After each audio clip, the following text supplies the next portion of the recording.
La question qui revient souvent dans mes lives, j'ai remarqué, c'est comment je fais pour avoir confiance en moi. On a vraiment perdu cette capacité à avoir confiance en nous. C'est comme si on nous avait enlevé toute notre essence. Tu vois qu'on était dévitalisé dès qu'on arrive sur Terre. Et on attend un espèce de programme miracle, on attend le Saint-Esprit qui va nous la donner, cette confiance en soi.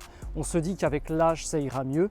Et non, avec l'âge, ça ne va pas mieux si tu ne fais pas le taf. Et comment justement faire ce taf, comment procéder? Moi, je vais te donner ma méthode. Je vais à chaque fois à la limite de la zone rouge. Tu vois, quand je sens que ça s'approche dangereusement de la zone d'inconfort, là où je peux être en état par exemple de peur, de panique, eh bien je fais juste un tout petit pas en arrière et je frôle à chaque fois.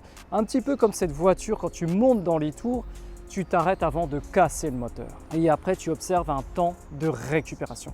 Comme à la muscu, si tu as l'habitude de noter ton programme sur un cahier ou sur ton smartphone, que par exemple tu fais 5 séries de 10 à 20 kg, eh bien la semaine d'après, par exemple, moi je sais que j'augmente d'1 à 2 reps par rapport à la séance d'avant.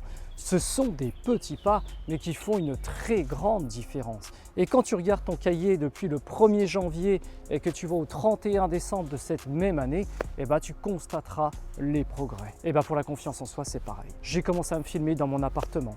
Et maintenant, je peux me filmer en pleine rue, je peux me filmer devant des gens et ça paye. Ça paye, mais ça demande un travail de tous les jours parce que si tu ne fais plus rien, bien sûr, le muscle va s'affaiblir. C'est quelque chose à toujours activer, mais tu vas y prendre goût. Tu vas y prendre goût parce que tu vas voir ta personne changer. Donc la confiance en soi, c'est un travail au quotidien.